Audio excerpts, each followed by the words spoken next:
up, y'all? Justin here. We're back. More CD collection. I'm going to try to make this one brief. It is midnight. I have to work tomorrow, but I can't sleep. So, first, we are listening to Necros Christos. This is Black Mass Damnation, one of their demos. This is a professional tape release that came out on Silchar Records a lot of years ago. Really nice edition. Nice J card. All the lyrics. Nice pro press tape. Necros Christos, if you're not familiar with them, they are a death metal band from Germany. They have a very, very distinct sound. They're real mid-paced. Very ritualistic sounding. Lots of intros and outros in between all the songs. But really, really unique. And I love all their demos. I like the first two full lengths. I haven't heard the third full length, and they have a new one about to come out. I heard some stuff. I think there was an EP they did, the Nine Graves EP a few years ago, and I heard a couple songs and didn't really care for it and just never really went out of my way to get it. But eventually I'm going to buy everything because Triune Impurity Rights, their first record, and Doom of the Occult, their second record, are fucking killer. I've never seen them. I really want to. They're going to be touring in the States this summer. I hope I can catch them.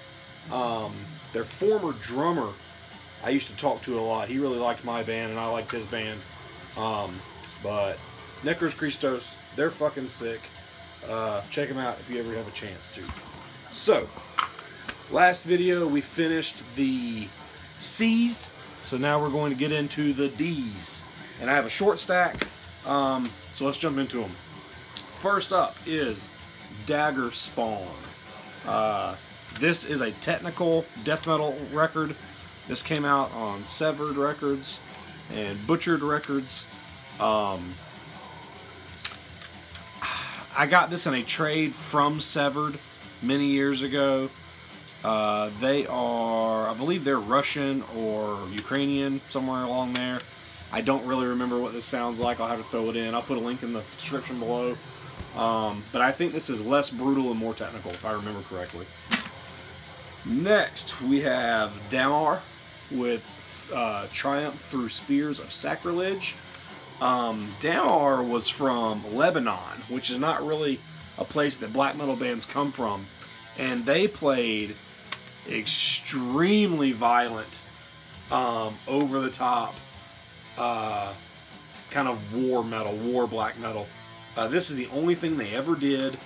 It's an EP. There's only 5 songs on it.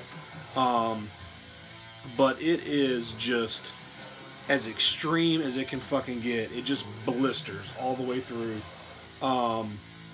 It was really, really, really, really fucking good. And I don't know what happened to them. But I have it. I have the CD and I have it on vinyl as well. It came out on Nuclear War Now about 10 years ago. But Damnation, if you like Triumph Spears of Sacrilege. Okay, that says Triumph Spears of Sacrilege. The spine says Triumph Through Spears of Sacrilege. I think that's what's correct.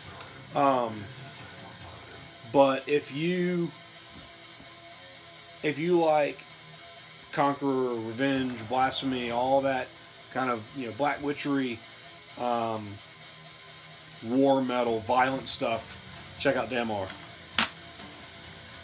Then we have Damnation with Destructo Evangelia. This is a black metal band. This is their only full length. Came out about 14 years ago. It's the last thing they ever did. The 2 members of Damnation have been in a bunch of Swedish black metal bands. And I think this kind of started out as a pet project, like a Bathory cover band. And that's kind of what Damnation sounds like. It's more mid-paced, old school first wave black metal. Really, really fucking good. This came out on Candlelight and 3-Man Records. But this may be kind of hard to find now. I'm not sure. But it's good. I got it for review. See, look, there's obviously a Bathory nod there with the yellow pentagram. And there's a Bathory cover of Armageddon on here. But good stuff. Just good mid-paced, kind of black and roll black metal. Good stuff. Damnation. Then we have Dämonenblut with Das Tor für Hölle. Black metal, came out on Werewolf Records. My buddy Nathan Burke gave this to me with a whole stack of Werewolf Records stuff one time. And I've listened to this a couple times, and the best of my knowledge is kind of average black metal. But I do not remember, so I'll put a link in the description. We can listen to it together. Okay, I'm going to skip to the last. This is the Dark Angel Divine with the new change. And this is a kind of heavy-handed, symphonic, metallic, hardcore record. Something like Spread the Disease or, you know, back in the late 90s when hardcore bands discovered black metal and shit that kind of precursed, like, Bleeding Through and shit like that. I bought this for 99 cents, and I remember a friend of mine had it, and I listened to it, and I saw it for 99 cents at Vinyl Fever, and I bought it. Now, I haven't listened to this shit in probably 16 or 17 years. It came out in 99, I think. Maybe even before then. I don't know. They think Typo Negative, Moonspell, My Dying Bride, and Cradle of Filth, and it sounds like hardcore kids playing that kind of stuff. I don't know. I don't remember it being very good, but I'll look it up and we'll listen to it. Okay. End of this stack already. What do you know? But we have a very, very important band to talk about. Danzig. Who doesn't like Danzig? If you don't, why don't you like Danzig? Tell me why. I don't know many people that don't like Danzig. But, of course, if you're unfamiliar, Danzig, Glenn Danzig. This is his solo project. He was the singer of the Misfits in the late 70s and early 80s, and then he started Samhain, which is more of a death rock band, and then in the late 80s, he started his own band, Danzig, and it's just really fucking killer, bluesy, kind of evil hard rock. I have the first Danzig record, Danzig 1. It's just the self-titled Danzig, broken.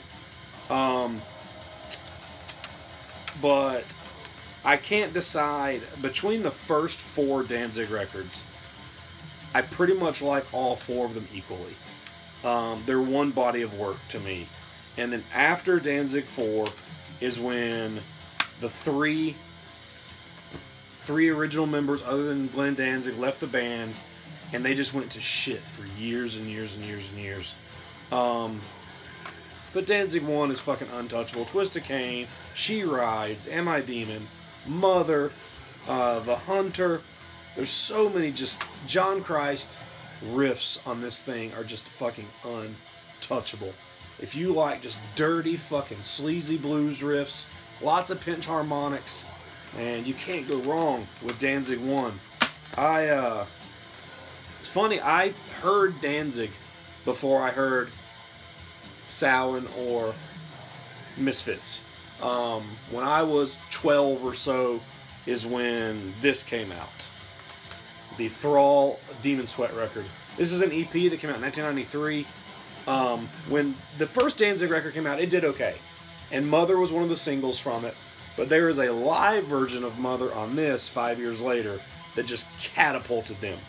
And so I heard that, really liked it. I was getting into harder stuff as a young teenager. And then a friend of mine gave me a cassette tape, like a mixtape, and on that was How the Gods Kill, the song How the Gods Kill off the 3rd record. And it was just dirty and evil sounding and, you know, just unlike anything that my young mind had ever heard. And then as I got into punk rock and started going to high school, I got into the Misfits. Well, then I didn't know that Glenn Danzig was the singer of the Misfits until I put it all together one day.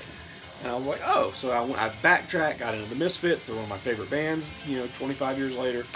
But I have a really, really special place in my heart for this man's music. Got the first record. I've got the third record, which rules. Got the Thrall Demon Sweat Live EP. I have the second record. Now, Lucifuge, Danzig 2, has my favorite Danzig song on it, Long Way Back from Hell. And I have 2 copies of this, and the other one, I think, is in a stack over here on the floor. I haven't put it away. But this version, the insert folds out into a giant upside-down cross with the numbers. And I don't know how rare this is. So, I worked at a Hollywood video store many years ago, and this kid that worked there with me was not into metal or anything. And me and someone were talking about Danzig one day, and he said, I have a Danzig CD. He said, I'll bring it to you. And he brought it up there, and it was this rare version of Danzig 2. And he's like, you can have it. So, I've got 2 copies of it. And then I have Danzig 4, or Danzig 4P. Danzig 4 came in this little eco slip sleeve case thing, and the rumor is that because of this packaging, it was easy to take out of little CD security holders that were in CD stores. If you're younger, you have no idea what I'm talking about. But CDs in the mall were in these big plastic contraptions, so they stood up in the racks. And the reason they stood up taller in the racks is because all of the racks originally held vinyl. So they were 12 inches deep. And then when CDs came on the scene, they needed something that would be taller in the rack. So first they came out with CD long boxes, which was a tall cardboard box version of the CD artwork. And then they started manufacturing jewel cases and put them in these plastic security rack things that you had to unlock to take the CD out. But these you could pry out. And the story is that over 100,000 copies of this were stolen when it came out, because people could get them out of the security contraptions. Anyway, Danzig 4. Danzig 4 was a little polarizing. It was towards the end of the first incarnation of the band. I think there was tension there. The songs, there's a couple of songs that are a little more commercialized, and then there's some songs on here that are a little more industrial tinged, which is where they went on the 5th record, which is just... I'm a completist when it comes to bands. There's bands that I love, that I own records by, that I'm not crazy about because I'm a fan of the band and I want to have everything. And I'm a huge Danzig fan, but I have no use for Danzig 5, 6, or 7. Circle of Snakes was the 8th record, but that's when he stopped numbering them. And it's okay. And then Death Red Sabbath came out after that, and it's okay. I don't own either one of them. And then the most recent one came out last year, and it's garbage. At least a little bit of it I tried to listen to. But to give him the benefit of the doubt, Glenn Danzig is almost 65 years old now. And he's still badass for his age. Anyway, Danzig 4... still has some amazing songs on it. Brand New God, Can't Speak. So Can't Speak was the big single. And the music of Can't Speak is another Danzig song played backwards. And I can't remember which one. I'll have to look it up. And then Going Down to Die. Going Down to Die is one of the best Danzig songs, and if that was the only song on this record that was good, I would still love this record. Going Down to Die is just such a fucking amazing song. And then Until You Call in the Dark, Bringer of Death, I Don't Mind the Pain. And Danzig, he's got this soulful, just crooner voice. People, they've always called him the evil Elvis. He's unmistakable in the way he sings and the way he writes music. And these first 4 records and that EP are just absolutely untouchable. I will get in a mood sometimes and I will listen to Danzig for weeks.